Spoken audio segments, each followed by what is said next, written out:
During our previous learning, we kind of look on atmosphere editor a little bit. So let's open this interface and look closer. We can access by clicking atmosphere and clicking on atmosphere editor. But before do this, you'll notice right here we also have it load, save atmosphere, create cloud, meta cloud, and all other additional effects, rain or snow. But let's go open atmosphere editor. And you can see this default interface. We have it. Let's go over some properties first on top. On top we have it our new atmosphere, preloaded atmosphere. And when we click load, you can see right here we have it already different type of atmospheres coming with view, which is photometric, physical, daylight, sunset, and all other ones. Okay, also you can browse custom. We can also save atmosphere, and this is a nice way to create your collection. I have it through all years. I have literally over 1,000 different presets of atmospheres, and it does help me to click and load them and use it. Okay, next we also have it add additional atmospheres, and we can stop any atmospheres animation. By default, if you're creating clouds, in a view they will animate it by itself, so it's meaning you can move the clouds in different directions with the wind and other things. On this way you can just forbidden any animation of atmosphere. Also we have a different type of atmosphere models, and you can see right here we have it photometric, standard, volumetric, environment, mapping, and standard. So the most accurate one, it will be the photometric, which is creating realistic desaturation on the distance, haze, and other stuff. Standard spectral, it was one before the version we're using, which is provide little bit more vibrant colors. And for me, when I do for the illustrations, I'm switching to standard spectral because it provide this little bit not realistic but more illustration, more kind of image artwork type look. It's what I like it. And photometric, of course, if for the production, when you do more realistic look on coloring, because you probably want to use photometrical. Also, it's a different way how the lights reflection and refraction are actually calculating. So volumetric, this is earlier models. The standard, it's basic one model. It's render very super fast, but you won't have it depth. You don't have it some effect. It will be faking, not realistically. Environmental mapping, if you have an HDR image, maybe you took outside or something and you want to apply that lighting special calculating in yours, you can use environmental mapping. And of course volumetric, that will create a distance, and we will look on those different type of the atmosphere when we're going in more advanced mode working with atmospheres. Okay, let's look what we have inside, and you notice we have the tabs, and some of the tabs may change depending on what type you have. For example, if you go volumetric, let's have, you can see the tabs is changed. Photometric, okay, we add additionals. So this will be adjusted based on what type of atmospheres we're selecting, but we'll look right now on all on photometric. So the first tab is a sun, and this is we can have it position of the sun in our environment. Okay, this is related to one sun. You can always have a directional kind of another like a sun element, but it won't be necessarily linked to this. This is linked only to your one sunlight. And as we have it with the sun color, you notice right here we have it automatic. So if you're going down, the sun will get darker, brighter based on atmospheres. Okay, we also can change this depending on what type of atmospheres we're selecting model.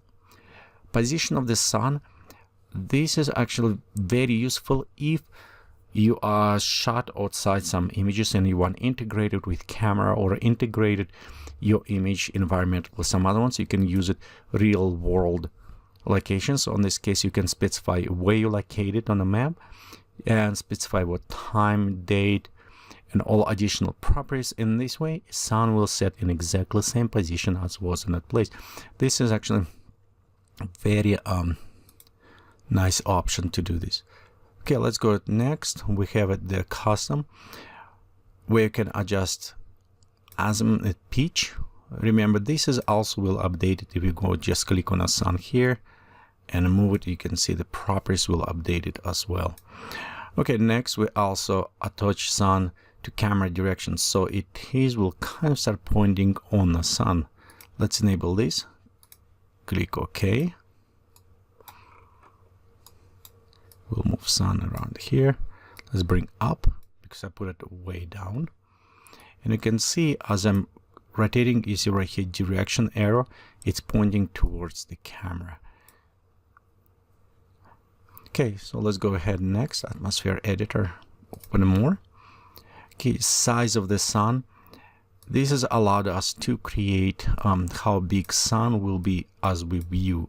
So if you can bring down, you can see right here sun. And if we increase big size, it's coming quite a bit. Actually, it's too large maybe. Let's reduce a little bit. And right here you can see with this one you can create a very interesting sci-fi or fantasy effects. Also increase amount of the lights maybe going through the cloud if cloud up front, so it's make them glowing a little bit different. Beside the size of the sun, we can also size of corona. This is lighting kind of going around on the edges, so we can increase and you can see it's glowing. If one it was more fixed circle, this way we have a gradient of the light that fall out from the edge, so we're increasing how far this gradient is going. Okay, let's go down, and right here we have visibility of the sun. We can create a very visible sharp or invisible, so we hide and it will still have just corona right there displaying on the sides. Okay, again, if we can increase, we'll increase this corona size, the say edge, and we can maybe simulate some eclipse. Okay, let's bring back. Next tab we have it lights, and notice right here we have it lighting. We can select from drop down. Also we have it additional lighting model inside, and this is different type how light is calculating when it's bounced from objects. Of course, beside photometric we can modify, and some properties depend on a model will be available or not for us. So right here as photometric, we'll have it for the photometric and standard. We'll have it standard, a basic render. It does not produce high quality, but it's working extremely fast, and sometimes for the preview maybe it's work for you before you jump to atmosphere. We have global ambience, ambient occlusion, where we start calculating the highlights bouncing in the corners. We have global illuminations and radiosity. Of course, the global radiosity is the best type, but it's take longer time. We have also properties for indirect skylighting, indirect atmospheres, and optimize for outdoor render. If I will do calculate inside, I probably disable this. It will make a little bit faster, but it's in more accurate for indoors. Some properties you can see as a available shadow, but ambience and sky dome lighting all this is disabled for photometric because it's try to calculate the most realistic look. If we switch to the standard, you can see some properties is available. Now we have it sky dome lighting, so we can effect this way, and also our properties for global lighting adjustment as well become available for us, so we can adjust those. And it is just overall light intensity, how bright we want, balance ambient versus sunlight. Sunlight will produce kind of more from one point versus from other ones. Ambient light as well from sky, and we can change ambient light now. In previous with photometric you cannot do this, it's calculating, but also we lost some additional properties, and also we can apply settings to all lights. If we have an additional second sun or other properties, we can apply to this, only to sunlight, to sky and cloud, so we can apply those settings to multiple areas. Don't worry that we're going too fast. We'll come back and we'll start work on more advanced, and we'll go through each mode of the type standard ambience, and we'll go through volumetric and all these additional properties. Okay, let's look on the clouds, and we kind of look on this before. When we add a cloud, you have options to create new, and when you click create new, it select your last type of the cloud you choose. If you want to select a different type, you can click on load. That will open the browser of the presets for us on the clouds, and you can see right here we have it multiple. We have from animated, We have cumulus, meta clouds, different type of clouds, spectral, stratus, and volumetric clouds as well. Some of these clouds, there are simple layer, single layer. For example, as we go stratus, they will create on top. And when you move camera from them, you'll see a layer. However, spectral and other ones, it's a true volumetric cloud. So if we place them on in our sky and it will take camera and going through the clouds, it will be going through real, look very realistic volumetric clouds. So almost pass through this area in the fog. And also problem with this, because how they created and calculating on particles, it may increase significantly time of the render. So be careful when you use those clouds, and as well, because clouds can interact with objects below. If you take clouds, accumulate, and you put it down as they touching terrain, like mountain or other things, that will increase also the render time. So it's kind of need to be careful how you use this, but they are necessary because they produce one of the best cloud effect from almost any application available on the market currently. So when we created, we uploaded layers, and you can see we can create a multiple layers. We can upload to create very complex. Also right here we have a preview. Let me create second one, and you can see right here we have a preview for this clouds. We can enable, disable. We can modify these clouds based positioning altitude, how high they can. Okay, let me zoom out so you can preview right here. This is our second layer we created. We can bring them up, down. We can create layers. We can how much covered. We'll create density. For example, I can create opacity and take density down to create like whisper type cloud. Okay, let's go on this. And notice right here, even your slider allowed 100%, you always can type in higher value that will be accepted. Okay, so right there, let me delete this cloud. We'll just leave it 1, and you can see as I modify, it's kind of create this whisper type. We have it also sharpness, feathering on the edges. We have detail amount, and if a cloud's lower to the ground, you want to increase details. Higher, you want to decrease details. Altitude variation, this will affect just this top of the layer on the altitude variations, and this work nicely if you want to add additional elements or you kind of flow above the clouds. This work very well.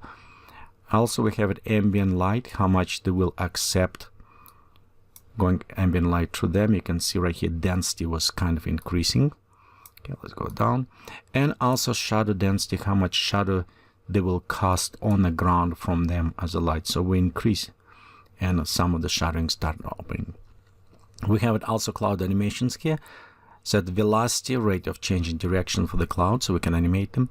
And additional properties right here, you can see preview. Nice about this, if we go and click edit material, we can open as atmosphere just cloud material. So we can also involve even more to customizations of these clouds by modifying density of materials using with all of these properties with the scales, lighting effects, and now even make more. We can going inside the density production as edit function and even modify the function how the clouds will work. I don't want to scare you with this. I just want to show you depth, how much you can have it customizations with atmospheres. So even we have it all of this atmosphere cloud shapes, materials, and even functions. Okay, so we'll look on clouds. Let's go next to sky and fog. This tab allowed us to preset. Okay, let me go cancel this one, so we'll have it a little bit smaller. So sky fog allowed us to set what we want for the ground density, how high we want to. Overall, here is the sky mean. Again, it's not medium, it's a mean on a density. So we can reduce a little bit down. Okay. Clouds. Okay, let's go to preload some cloud here. Sunlight, lighting. I just want to be sure we preset. Okay. Okay, so right here we can see we have density on the sky. The darker we're going the more density will apply it. Okay, and you know what, let me go ahead and fix couple things. So just reset it so we can preview again. Okay, and the density, you can see we can go down. Okay, let's go hide our clouds right now. And it's allowed the sky density. If I'm going to create a little bit more space, like, look, I may take sky density down. You can also modify on sky density the color of the sky. Currently it's default blue. We can go create even greenish look. And some even small changes can create a very dramatic look. If you always get lost on the color, you can reset it, and it will reset to the basic coloring. Decay, it's happened to the edge of the sun, how it's going down. We can increase decay amount, and you can see it's add this yellowish red kind of coloring to this. Haze, it is amount of the particle in the air on a higher altitude. So we have it mean set for this, and amount of the haze, overall darkening. Same thing, fog ground, it's allowed us with little bit more glowing effect as a ground. It's lower, it is a layer that is located closer to the ground as a mean altitude, and it's also work a little bit more with the particles passing. You can see right here, it will start adding this glowing effect. All of this sky, decay, haze, and fog, you can change color. So you can even go and create a black fog, which in some cases maybe can create as a smoky look as well. Glow intensity, it is provide glowing from the sun. So the more glow intensity, more from the sun will apply the glowing. And scattering, it is how far this particle will travel from the sun. If we create more, it's farther will transfer, and if we less, it will scattering those particles from the sun. This is nice effect to create a glowing sun behind, for example, clouds or on horizon, so it can spread nice colors. Okay, and cloud anisotropy, it's how much light will disperse and going through the clouds. Global settings, aerial perspective, this is one allowed us to create this add additional desaturation kind of layer to the distance. One of the best, actually, if you increase and we create mountain, you can see how the mountains will start going in a distance. One nicer way to do this, easier way. Quality, overall, it's render of the quality for the atmospheres and the clouds. The lowest, the fast, highest number is take longer. This is one of the easiest way to control what they call grain and atmosphere. Sometimes you render and you notice you have it like digital noise or grain kind of, and that's the reason why, because particles calculate only so many times till they stop, and it's creating those black dots. By increasing quality, you increase how many particles going and how long they will be calculating. So in this way you can make smoother, nice, realistic atmospheres, but again, that is a price, is longer, quite a bit longer render time. We also can create a guard rays that going through the clouds and going down, and depend if we want to cast shadows on each of the clouds or not. This will create a realistic look, but again, all of these properties increasing will create better look, but they will take longer time to render.